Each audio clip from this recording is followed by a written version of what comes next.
Where's the green light on the economy gone?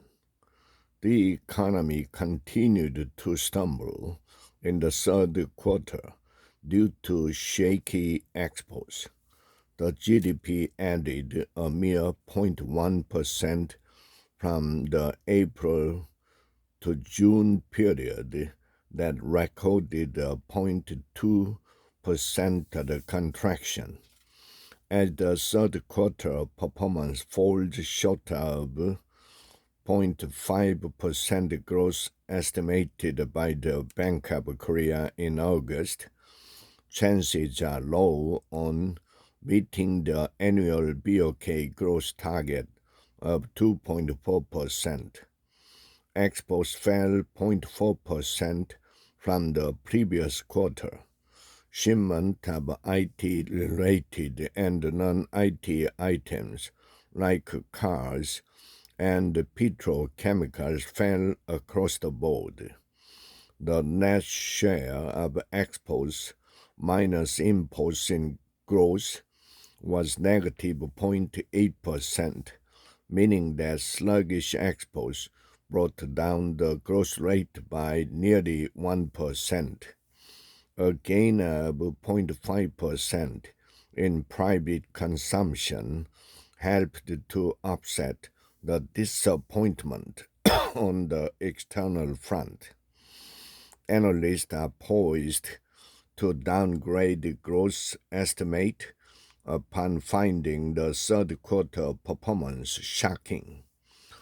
The slowdown may carry out into next year amid few signs of improvements in the construction sector, a softening in the Chinese economy, and the volatility related to the United States depending on the presidential election outcome. If Donald Trump wins a second presidency, the shoplifting in tariffs could disrupt the trade order.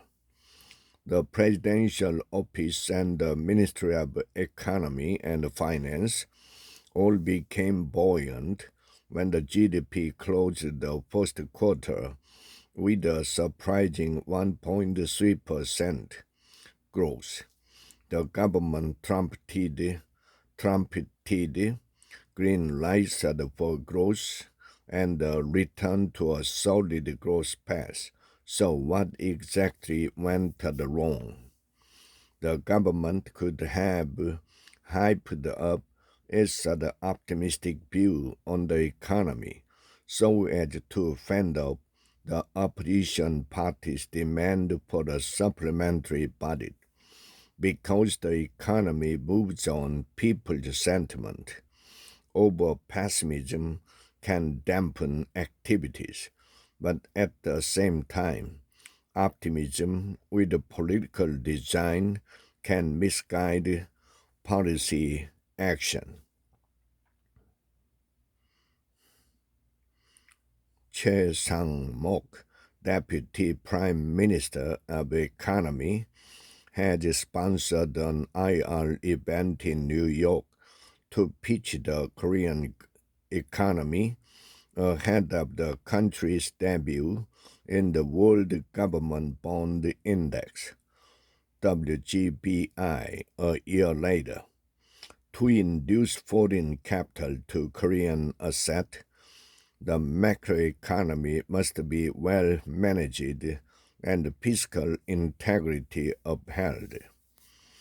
But the fiscal balance is strained amid a tax revenue shortfall of 30 trillion won estimated for this year.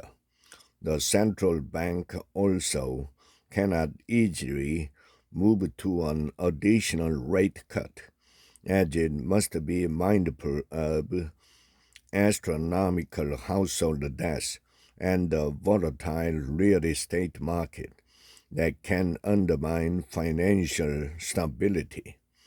With the macro policy option restrained, the National Assembly must support by helping pass economy-related bills quickly and lift regulation. The rivaling parties must humble themselves and exercise bipartisanship in the face of top economic challenges.